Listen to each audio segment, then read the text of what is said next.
जय श्री राधे। जागरण 9 जनवरी 2022। कोरोना के बीच चुनाव। गति 120 शब्द प्रति मिनट। कुल शब्द 420। प्रारंभ करें।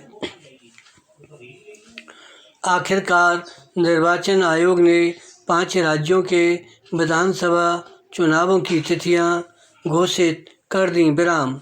उत्तर प्रदेश में 7 चरणों में मतदान होंगे।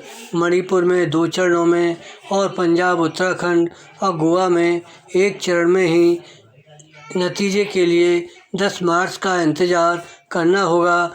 निर्वाचन आयोग ने नामांकन और मतदान तिथियों की घोषणा करते ही 15 जनवरी तक चुनावी रैलियां, नुक्कड़ सभाओं, रोड शो, पदयात्रा आदि पर भी रोक लगा दी है। ऐसा करना आवश्यक था क्योंकि कोरोना संक्रमण का प्रसार बहुत तेज़ी से हो रहा है। संक्रमण फैलने की गति इतनी तेज़ है कि निर्वाचन आयोग को 15 जनवरी के बाद भी चुनाव प्रचार के परंपरागत तरीकों पर रोक लगानी पड़ सकती है। कोरोना संक्रमण पर लगाम लगाने के लिए ऐसा किए जाने में संकोच नहीं किया जाना चाहिए। बेहतर हो कि राजनीतिक दल इसके लिए तैयार रहें।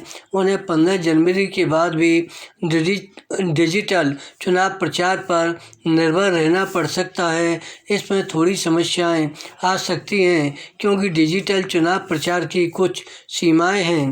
बावजूद इसकी अनदेखी नहीं की जा सकती कि इसके पहले भी बंगाल, तमिलनाडु आदि में राजनीतिक दल डिजिटल तरीके से चुनाव प्रचार कर चुके हैं। यह भी किसी से छिपा नहीं कि आज हर दल इंटरनेट मीडिया पर सक्रिय है। मजबूरी में ही सही, यदि डिजिटल चुनाव प्रचार की संस्कृति विकसित होती है तो यह उचित ही होगा। इससे न केवल दलों और जनता के समय एवं संसाधन की बचत होगी बल्कि प्रशासन को रैलियों, रोड शो आदि के लिए जो तमाम प्रबंध करने पड़ते हैं उनसे भी मुक्ति मिलेगी। पैरा। जब डिजिटल तकनीक जीवन के हर क्षेत्र में बदलाव ला रही है तो फिर चुनाव प्रचार की शैली भी बदलनी चाहिए। चूँकि चुनाव वाले 5 राज्यों में सबसे अधिक आबादी वाला राज्य उत्तर प्रदेश भी शामिल है, इसलिए पंजाब, उत्तराखंड, गोवा और मणिपुर के मुकाबले उस पर सबसे अधिक दिलचस्पी होना स्वाभाविक है। इसलिए और भी क्योंकि केंद्र की सत्ता का रास्ता उत्तर प्रदेश से होकर जाता है। यह भी उल्लेखनीय है कि चुनाव वाले 5 राज्यों में पंजाब को छोड़कर शेष 4 में भाजपा सत्ता में है।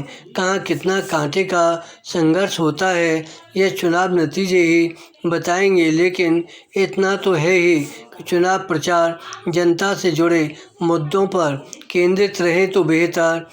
विराम। निर्वाचन आयोग को इसके प्रति सतर्क रहना होगा, न तो आदर्श आचार संहिता का उल्लंघन होने पाए, न किसी तरह की धांधली। उसे दुष्प्रचार करने वाले तत्वों से भी सावधान रहना होगा क्योंकि डिजिटल संसार में ऐसे तत्व भी खूब हैं। विराम। धन्यवाद।